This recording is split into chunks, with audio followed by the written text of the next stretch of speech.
Our topic this morning is why be conservative in a changing world. I have quite a few aspects we're going to hit on this, so I'll keep an eye on the clock again. I have a lot of things. It's easy to go rambling sometimes. So number one, it's how we follow Jesus. That's why we're conservative. Our culture is always changing, and incidentally, that's nothing new. Every culture has always been drifting off the mark. You can go all the way back to Israel, and God gave them the mark to aim at, and they thought they had a better plan. We're not in any time that's different. It's just our time. And because it's our time, it does feel more intense.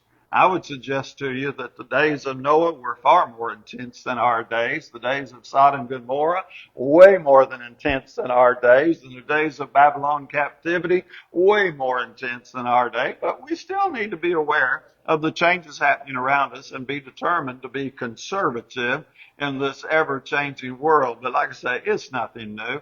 Conservative is simply how we live our best life. And I'm talking about rooted in the scripture. I need to make that clear because nowadays conservative is often equated with one political party or another, and I have no political message here. What I'm telling you in this lesson is to anchor yourself on the book, chapter, and verse foundation of the Word of God, and don't let your cultural surroundings, whatever they be, cause you to drift off. Because if we're not following that book, chapter, and verse foundation, we're not following Jesus. Now, we can say we're following Jesus, but we're not. There's only one way to follow Jesus, and that is to do and practice the things that Jesus said to do. The rest beyond that is just a lot of talk. So what we get when we're conservative in our biblical stance is we get that stability in basic values, which again, every culture has wrestled with it. We just kind of forget because, like I say, we live here, we live now, this is what we see. But just start looking back, and the immorality has always been there, and those influences have always been saying, come on over to the immoral side. Or to use a little Star Wars terminology, come on over to the dark side, that kind of thing. I love this little witty saying, change is the only thing that doesn't change. Life is going to change on you. You're not the same person you were 10 years ago. Everybody would go, well, no, not at all. But you're not the same person you were a year ago or a month ago or even yesterday. Now, it's harder to see it with yesterday, isn't it? Because yesterday and the difference between you and yesterday is just a little bit. The difference between you and a month ago is a little bigger. The difference between you and 10 years ago, I can't get my arms far enough apart for that one. There's a lot of change that happens in 10 years. So what we get in our basic Bible values is we get this anchor. We get this solidity where we know we need to stand and where we can hang on to it, and we know we're staying in the straight and narrow path. And then our decisions that we make, the moral decisions, the spiritual decisions, they're already made ahead of time. Somebody wants you to lie. You've already made that decision, and we don't lie. Somebody wants you to go out and get drunk or high. You've already made that decision. You don't have to sit there and go, well, really don't have much on my schedule tonight. Nothing good on TV. Let me think about going and smoking some weed with you and getting high. Let me ponder that a minute. You don't even have to think about it. You already know it's wrong. Be not drunk. Bible settled it, and we anchor in right there. And that stability, when we're honestly anchored in, I got to emphasize honestly anchored in, keeps us on track. And it gives us our best life possible. Because I know Hollywood would present the world out there with all its glitz and glamour as, really, ooh, you're missing all the fun. No, you're not. All the fun is not out there in a bottle of booze in a bar dancing around with somebody that has no more emotional commitment to you, no deeper than a sheet of paper. So don't fall for that. Number three, God doesn't change. God is very consistent, and He is our source of moral values. And so if you're going to line up with God and He doesn't change, then you can't be changing either. Remember, Amos 3:3, can two walk together unless they're agreed? And so walking with God means I'm going to learn to be as unchangeable as God, Malachi 3:6, for the Lord does not change. And it is that kind of consistency that makes our success possible. Because we have a target. In a minute, I'll have it up here, but we have a target, and it's not a moving target. I'd like you to look at Hebrews 13:8 for a moment. Jesus Christ is the same yesterday and today and forever. Isn't that wonderful? Now, most of us have been in a variety of relationships. Pick one: a worker, a manager, a mate, a family member. Just pick one. Get one in your head. And then the one I want you to pick is the one who you never know what kind of mood they're going to be in. You never know what the rules are going to be today, and they always have changing expectations, and you just love it to death, right? Or does it frustrate you to death? Most of us are frustrated with people who one day the rule is this and the next day the rule is that, and they always have these changing expectations and you can't nail them down, and they don't want to be nailed down, and it just drives you crazy nuts because, and eventually what do? We're like, forget it. I ain't messing with you anymore. I'm not even playing this game anymore. So what we want to do is we want to be imitators of Christ because that's what Paul told us to do. And this is possible because he's not a moving target. Christ is, as he says there in Hebrews 13:8, the same yesterday, today, and forever. God's not changing. The moral values we have today, you can just start tracing them back. They're the same moral values we've always had. Now, I understand, and somebody may be thinking, well, what about the change between the Old Testament and the New Testament? Well, that was a change of priesthood, not a change of moral values.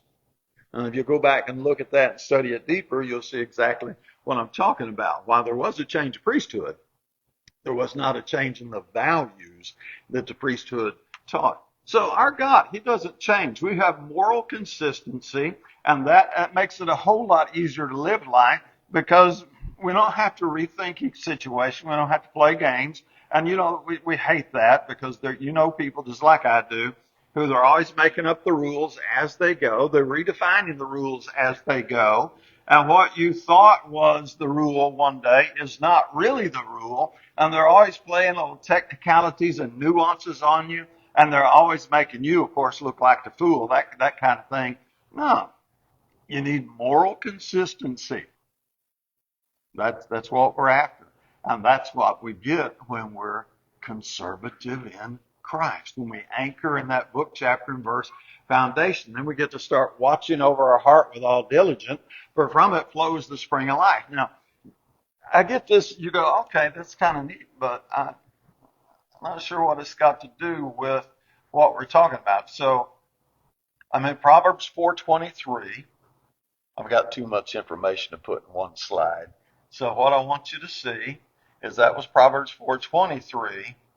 Verse 24 through 27 gives us the context of watch over your heart with all diligence, for out of it flows the springs of life. And the very next thing he says in that paragraph is put away from you a deceitful mouth and this devious speech far from you. Don't lie. Be honest. What did Christ say? Let your yes be yes and your no be no. So let your eyes look directly ahead and let your gaze be fixed straight in front of you. There's that Hebrews 2:1. Don't drift from the things you've learned. Watch the path of your feet, and all your ways will be established. Do not turn to the right nor to the left. Turn your foot from evil. So now there's your bigger context. So when he says watch over your heart with all diligence, he's talking about your moral life, staying straight on the narrow way. I realize Solomon didn't say straight and narrow way. That's Christ's words. But that's the idea there. And this is also in our relationships, because this is where we get deeper relationships versus those shallow social relationships. Now, I do have to parse that a little bit. How many people are you acquainted with? And most of us, if we started listing the people we're acquainted with, could list over 100 people pretty easy. Some of us could list 2, 3, 500 folks. That we see these people, we know them, we talk to them, we have a little chit chat, and it just may be the regular checker where you go get your groceries or what have you, but you're acquainted. You have that little that's fine. I'm not saying that a shallow social moment is wrong, but I am saying that somewhere as you get closer to your heart, you need a few. And you only have time for a very, very few really deep, meaningful relationships. Now, psychologists, as they study this, vary on what is possible, how many is possible to really have a deep, meaningful relationship.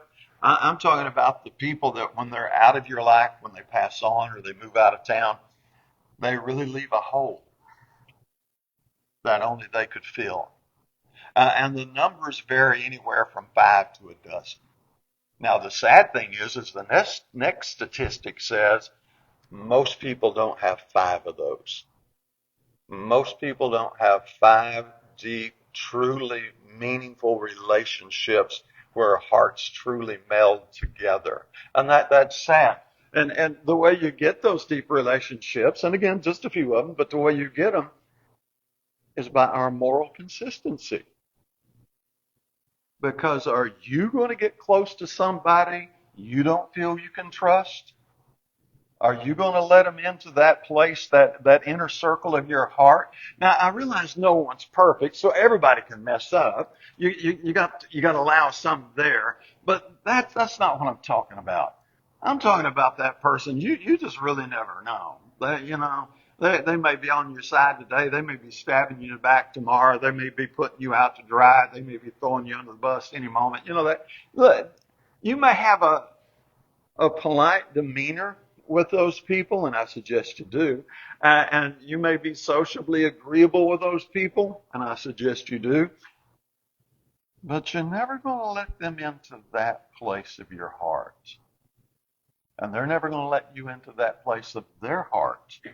Because the people I'm talking about are users and takers. They don't want you in that place in their heart. They want you out here where they can use you for their agenda when they want, how they want. Now, if that's the kind of life a person wants, what I'm calling the shallow social moments, then, that's between you and your life, your choices, and God. But if you want those deep relationships that really mean something to you, then moral consistency is the foundation of that. Because without it, we can't trust each other. And we can't trust each other. We can be polite, but it's really, really unlikely we're going to get close.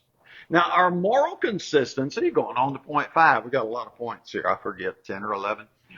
It gives us the ability to stand alone, which is tough, but you got to learn that one. Do not be deceived. Bad company corrupts good morals. There are a lot of wolves in sheep's clothing out there.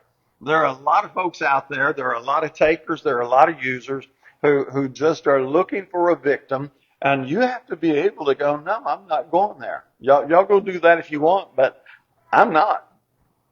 And so many people are so afraid of being rejected and not accepted by other people that they're willing to violate their morals in order to get that sense of being part of the team, going along, being included, because we like being included. I don't want to suggest that it's wrong, but I do want to suggest that when we go for inclusion, it needs to be on the book, chapter, verse foundation of God's morality, His Word, His teaching. That's where you're going to find real inclusion. I'll take it a step further, not just here, but you'll find that real inclusion beyond this life. So instead of just having a few shallow relationships this side of the tombstone and being in hell forever, you can have some good relationships here, and then you can have them over there on the other side. So when you learn to stand on your unchanging values and you do love God with all your heart, with all your soul, with all your mind, when you do love God more than father and mother, and again, those are unchanging values. Those never change.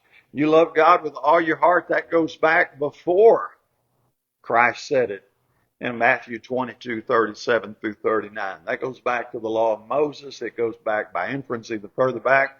When you love Him more than you love father and mother, when you have this kind of stability, then when the time comes where you need to stand alone, and sometimes you do, sometimes you have to make a choice between friends, associates, acquaintance, whatever you want to call them, and God. when you're anchored in your moral conservativeness, I don't know if that's really a word, is it? When you're conservative, standing on the word, I'm not going to say it's not unpleasant, because when you thought you had a friendship and you realize you didn't, it always hurts. That's unavoidable. But you still have the strength to stand alone. And sometimes you have to have the strength to stand alone. Then you have to manage all the influences that are out there in the world around us. And so our conservative mindset gives us that ability to know, no, this is where I stand. This is where I set up my boundaries. 1 Corinthians 5, 9 through 10. He said, I wrote you in my letter not to associate with immoral people.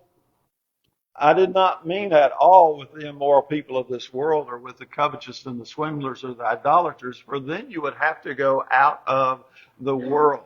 Negative influences are out there, and you're not going to get away from them. There is no way to get away from them. Now, I don't know all of the story behind the Catholics and why they went to their monasteries. I know part of the story. But I do know, because of studying enough, that even when a woman goes into the sisterhood, whatever they call that, or a man becomes a monk and goes into a monastery, they're still not free from negative influences. They're still there. Because you know who's inside of these places where they've walled themselves up to hide from the world? Humans. Fallible, sinful, fleshly, struggling humans. And inside of those walls, while there be some influences they can wall out, they can't wall them all out. Now, when you look at some of the greatest Catholic heroes, if you look at their history some, they were the people that stood up against the corruption that had entered those various organizations and said, this isn't right. And they started fighting against the negative influences that were inside the very institutions that were supposed to help keep all that negativity out. You can't get away from it. I'm sorry. It's there. Like Paul said, if you want to get away from it, you're going to have to go out of the world. But I'll add you one more. You're going to have to go by yourself. Because if we take 100 people to the moon with us and set up a moon base, guess what? We have infallible, corrupt humans who are all struggling with their flesh, that stumble in many things. We just took them off of that one planet and stuck them on another. So you got to learn to manage it. You got to learn to deal with it. You got to learn to stand in those unchanging values, and that becomes your armor. You know, it's like, no, I'm Christian. This is what I do. This is the way I live. The rest of the world can live any way they want to live. That's their choice, as Joshua said, Joshua 24:15. Choose you this day who you'll serve. But as for me and my house, we'll serve the Lord. And so God's not being a bully here at all. He knows exactly what he's doing. He knows what we need to have spiritual success and to have our greatest success in this life. I like to listen to the various public speakers, and one of them frequently says, choose your hard. He said, if you're going to be poor, it's going to be hard. If you're going to be rich, it's going to be hard. Choose your hard. I'm going to play off of that line and go, look, you want to be immoral? Go ahead. It's going to be hard. It's going to be real hard at times. You want to be moral and you want to be godly? It's going to be hard. There is no way to get through this life without unpleasantries, challenges, and difficulties. What we have to do is choose our cross. Choose our path. But all of them are going to be a lot of pain and challenges and struggles. Now, we're going to be consistent. We're going to be conservative because it really gives us the family bonds that we would like to have. This is something we've seen deteriorate in my lifetime. And I know some of you got 10, 15, 20 years on me. I know you've seen it deteriorate. It's amazing. But the old timers, as I respectfully call them, I'm talking about the preachers that I used to hear preach back when I was Archer's age. And I'd hear them say, as goes the home, so goes the nation. And when you're a teenager, I'd been more like 16 at the time. You're like, yeah, that sounds cool. It really doesn't soak in until you've lived through it. And look at what happened to our homes. And look what happened to our nation. And look what's happened to mental health and physical health that is influenced by mental and emotional health. It's just really, really crazy because we lost that conservative core and really just those basic moral values that used to glue us together. Remember last week I told you the little story about the speaker who said a marriage doesn't last longer than the average car note now? And I couldn't verify that one, but what I did find when I researched it was the average marriage today is going to last 8.2 years. Wow. Think about that. Why? Because even though those couples, if it's a form of Christian marriage ceremony, still have very similar vows and still say something along the lines, even if the wording isn't exactly this, for better or worse, sickness and health, richer or poor, till death do we part. And most of them don't mean it any more than a man in the moon. They've got no more intention of that till death do we part than a goat. They just don't get it. Because that kind of moral solidity has not been anchored into us. Ephesians 6:4, fathers, raise your children in the nurture and admonition of the Lord. Or as it says in the New American Standard, bring them up in the discipline and instruction of the Lord. That's absent. In fact, we have a term for it, and I'm not talking about spiritually now, but how many of you know the term deadbeat dads? It's common. It's a very common concept. Kids growing up all over the place don't even know their biological father. Don't have a clue who he is because he's out of here. Satan started attacking families 2,000 years ago, but I'm really not telling you the full story there. Satan started attacking families 3,500 years ago, all the way back to Deuteronomy 6:5. So now we're going about 1500 BC. Moses said, "You shall love the Lord your God with all your heart, with all your soul, with all your might." That was Christ's quote in Matthew 22:37, 38 while ago. These words which I am commanding you today shall be on your heart. Now look at verse 7. You shall teach them diligently to your sons and talk of them when you sit in your house, when you walk by the way, and when you lie down and when you rise up.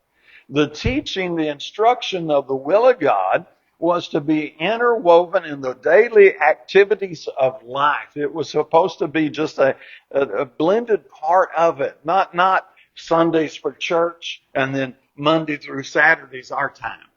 No, it wove into every bit of it. How often did you have those kind of conversations with your parents growing up?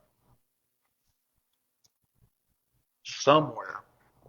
And I'd have an idea where, but we won't trail off into that right now. The idea of raising your children in the nurture and admonition of the Lord became wake them up early enough on Sunday to get them to Bible class. And then the parents walk away and go, I took them to church. And I'm like, okay, you did about 1% of the 100 you ought to have done. Because if you're expecting Bible class teachers to raise your children in the nurture and admonition of the Lord, number one, you would not stand for it because they would have to come into your life 24/7 and they would have to start managing your child by the Word of God. And that would get into parent time big time, and they'd throw a fit, right? They wouldn't have that. So our family bonds, again, an unchangeable value. It's always been this way. Wives, be subject to your own husbands as fitting in the Lord. Husbands, love your wives. Don't be embittered against them. Children, be obedient to your parents in all things, for it's well-pleasing the Lord. Fathers, don't exasperate your children so that they will not lose heart. And what happens here is this leads to our best success. Now, there's nothing going to give you 100% perfect. You know, this is one of the rationalizations that Satan has got us tripped up on. Well, I know a family, they did everything right, took their kids to church. I mean, if the church doors were open, they were in the building. And their kid went off into the world. And I'm like, so? Do you know some families that did everything right and their kids stayed faithful? Why is it we want to focus on the negative example as though that exempts us as parents from doing our part, because it's not 100% fully, completely guaranteed that if I do my part, my kid will be exactly the kid I want him or her to be. God never gave us that guarantee. He said, raise your children in the nurture and admonition of the Lord, but everybody's a free moral agent. And our absolute best chance for success is to do what he said. And you're going to get closer to that by doing what he said than ignoring what he said. That's part of the wisdom. That's just the way life works. I don't know why people want to get all hung up on it too much. But let's talk about personal responsibility for a moment, because this is, again, one of our unchangeable values. It tells you that every careless word people speak, they'll give an account of in the day of judgment, for by your words you'll be justified, by your words you'll be condemned. That's personal responsibility.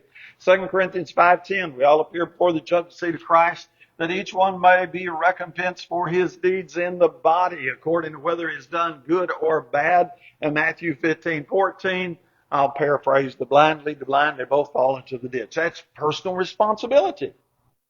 You can't get away from it. You can't go, well, my preacher said, or my mama said, or my grandma said, or the latest psychology said. No, we go back to book, chapter, and verse. I like modern psychology. I call it pop psychology. I like it. I think there's a lot of wisdom there. But we have to filter it through the Bible. Because modern psychology will tell you some really stupid stuff. And this is going way back. This isn't nothing new. I'll tell you the real short story. I was probably about 6th grade watching Johnny Carson with Grandma, and Johnny Carson was interviewing somebody, and they quoted the fact that psychologists at that time recommend that everybody be married and divorced at least 6 times. Are you crazy? Is divorce that much fun? I don't think so. But if you listen to psychologists, you're going to hear some really, really stupid stuff sometimes. That's why you have to have that anchor in the Word so you don't get caught up in that nonsense. So currently our culture is in this whole celebrate the victims thing, and the politicians are using it like crazy. They're going to champion you because, oh, you poor little victim. And man, don't fall for that nonsense. Look, own your life, own your responsibility, take accountability for it, because being a victim is not the pathway to success. It is not the pathway to joy. Nobody sits around feeling like a victim and just wells up with joy and happiness and glows with peace and love inside their heart because they think they're a victim. All of the associations that go along with being a victim are quite negative. So God knew what he was doing. He said each one will examine his own work and have a reason for boasting in regard to himself alone.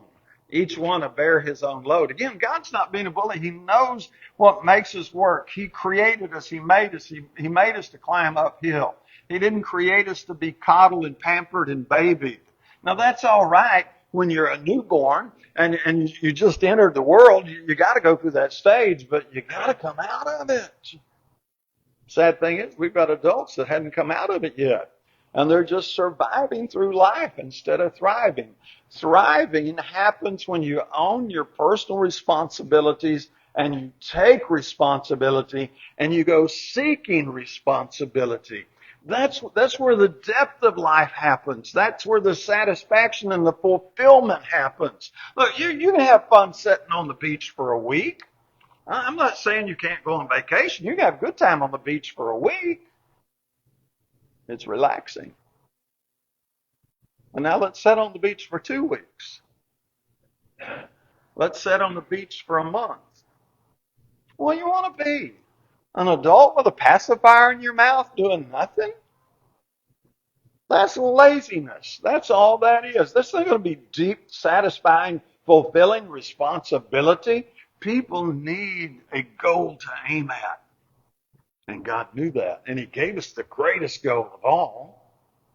And He said, be holy as I am holy. Because He created us in His image. Then we have church family. As iron sharpens iron, so one man sharpens another. Man, what better place to really learn some training than people you can trust more than out there in the world. And then we have Hebrews 10:24. I like verse 24 more than 25. Let us consider how to stimulate one another to love and good deeds, not forsaking the assembling ourselves together. It's more than just Sunday. It's that coming together as one. And this is 2,000 years old. And then Acts 20:35, it's more blessed to give than receive. What better place to learn that than with other people who are trying to learn it? And I get we're all in the learning process, so that doesn't mean we're going to do it perfectly. But this is the place to do that versus out there in the world where people don't share our values. We want to get so close together, Satan can't find a place to squeeze in. We want to be devoted to one another in brotherly love and preference. But to do that, we must share a common, unchanging set of values. And if we don't share that common, unchanging set of values, then we can never do that. Let's hit gratitude quickly. Rejoice always, pray without ceasing, and everything give thanks, for this is the will of God. And that is a gratitude that comes from within. You're always giving thanks for all things in the name of the Lord our God, Jesus Christ. And so you're always looking for that silver lining. It's all training. Now, this is tough. I know that. I'd like to elaborate a little bit. I'll just repeat what I've said. When you're in the middle of a situation that's grating on you, and life will give you plenty of those, don't go looking for them. I want you at some point in the process to remind yourself, okay, this is all training. What would God be wanting me to learn in this situation? What would God want me to learn in this situation? He's training me. He's trying to make me better and stronger. That's what training is, more capable. What's He trying to do? Now, if I can identify that, now I can find some gratitude in it. I can find a reason to be happy in it. And then lastly, we're going to have divine guidance. Your word is a lamp unto my feet, a light to my path. So God's going to give us guidance. Now, most people ignore it. They don't even care about it. But what we're going to do is, if we really get anchored in another unchanging value, we're going to live by every word that proceeds out of the mouth of God. Again, this is Christ just re-quoting the law of Moses. That's just what we do. And that's where we live our best life. If we'll trust in the Lord with all our heart, lean not to our own understanding, then He will make our paths straight. Now, this quote, I love this quote. I just heard this quote 2 weeks ago. And I thought, I like that. I'm going to use that sometime. Faith is taking the first step even when you don't see the whole staircase. Isn't that clever? I'll tell you, I don't know. I haven't read Martin Luther King deeply, but almost every quote I've heard from him, I'm like, wow. So there's another one, has nothing to do with the lesson, but Martin Luther King says, the man who has not found something he's willing to die for doesn't have a life fit worth living. Ow, let that cut you to the quick. That's a good one. And when you put that in the context of his life, that's even a better one. I might have turned that one into a sermon, but right now.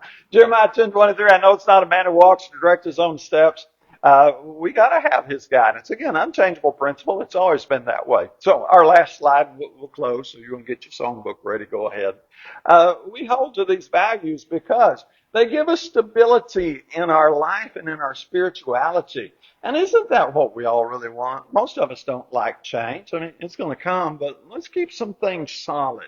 They give us direction and guidance. We know what we ought to do in a lot of situations. Now, not every situation, I get that, but in those that are really important.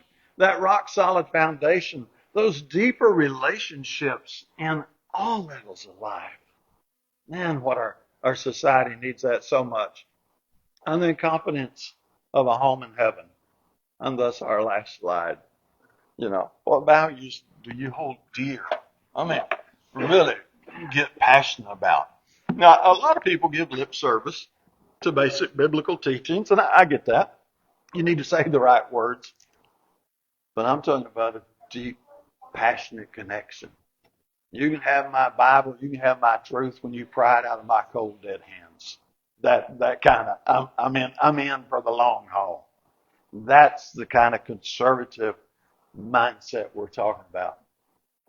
And that's going to lead to your best life here and certainly your best life over there. No questions about it. If you hadn't started, man, as I gaze over the audience, I think most of you started. But if you hadn't started that direct path, I want to encourage you to do so. And if we can help you while we sing, come forward, please.